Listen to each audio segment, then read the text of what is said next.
అప్పుల బాధలు వెంటాడుతున్నాయా? అయితే 6 JVR వారి జాతిరత్నాలు ధరించండి. వెల్కమ్ బ్యాక్ టు మనం టీవీ. నేను మీ పవన్ బేస్వాడ. రష్యా అధ్యక్షుడు వ్లాదిమిర్ పుతిన్ పై హత్యాయత్నం జరిగిన విషయం ఆలస్యంగా వెలుగులోకి వచ్చింది. మే 20న పుతిన్ ఉక్రెయిన్ నుంచి విముక్తి పొందిన కుర్చ్ ప్రాంతంలో పుతిన్ పర్యటిస్తున్నారు.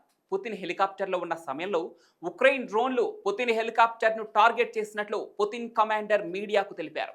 ఇక డ్రోన్ల దాడి సమయంలో రష్యా వైమానిక రక్షణ దళాలు యాంటీ ఎయిర్ క్రాఫ్ట్ కంబాట్ విన్యాసాలు నిర్వహించి 46 యుఏవీలను కూల్చినట్లు తెలిపింది.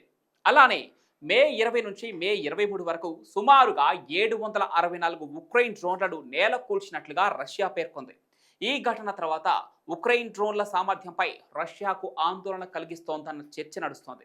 అయితే అసలు ఇది పుతిన్పై జరిపిన హత్యాయత్నమేనా, లేక ఉక్రెయిన్ ఆడుతున్న మైండ్ గేమా అనే దానిపై కూడా స్పష్టత రావాల్సి ఉంది. మరోవైపు కౌంటర్గా రష్యా ఉక్రెయిన్పై ప్రతిదాడికి దిగింది. మే 24న రాత్రి రాజధాని కీవ్ నగరంతో పాటు పలు చోట్ల డ్రోన్లు, మిస్సైల్స్తో విరుచుకుపడింది రష్యా.